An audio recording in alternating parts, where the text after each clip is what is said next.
Okay, so here it is. I told you I was going to make a video, even though it's 3 days after the other video that I made, um, about my rear rack with the welder on it.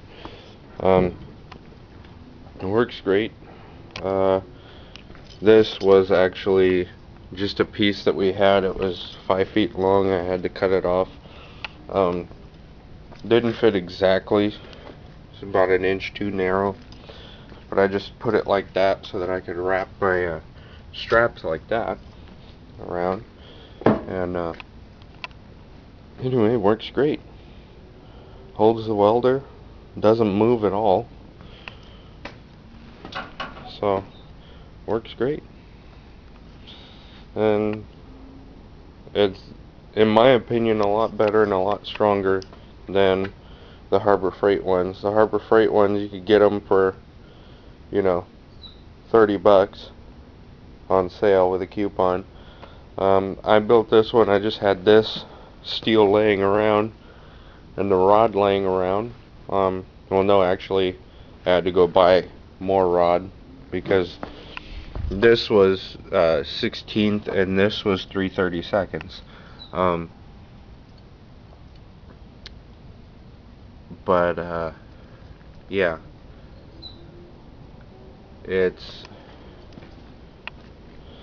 that cost me a 2-pound box of 16th rod, which you run at about 45 because this welder doesn't have a fine tune, which I really don't like. So if this welder had a fine tune, you could go 30 and crank it up to 40 and it'd lay it down perfectly and wouldn't burn holes at all. But like I said, we just had this laying around. The rod was on sale for $7.99 and I had a coupon which lowered it down to $4.50. So that's all I basically had to spend.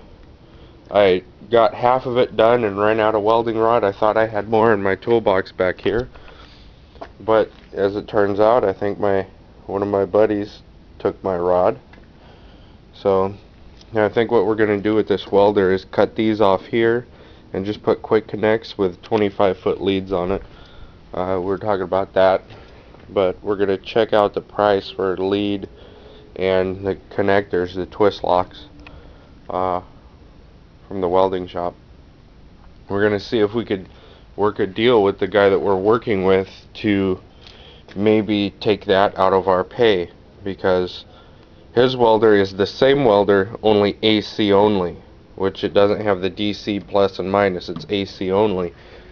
And the AC doesn't put out it doesn't penetrate as much as a DC machine does. So that's why we're going to use this, because of the welding that we need to do needs superior penetration. So yeah. Anyway, talking about my rack, and we get talking about the welder that's on my rack. But it slides into my 2-inch receiver, and it's at the end. You won't be able to see it, but it's at the end of right there, so that if somebody does hit me, it doesn't wreck my rear cross member, because that rear cross member is a bitch to replace. So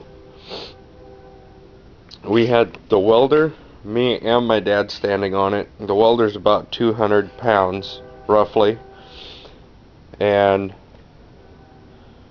my dad's 280 something and I'm 190, so put that all together, that's well over 500 pounds. So all I have to do now is grind it, sand it, grind all these welds down. I just threw it together because we needed it. But yeah, I just need to grind these welds smooth. I'm not going to completely grind them. I'm still going to leave them high. I'm just going to clean them up a little bit. There's a bit of a hole there, but I'm going to clean them up and paint it, and it'll be done. well, not completely done, because I'm gonna probably drill here, you know, along here, and install eyelets to actually hold a load, or I might just keep it, well, I actually need to put this all the way to here because that's how I designed it. So, and yes, this bar does run all the way down this. Then this bar runs all the way across. So, it's built extremely strong. So, anyway, a 2-minute video turns into a 5.5-minute video. Thanks for watching.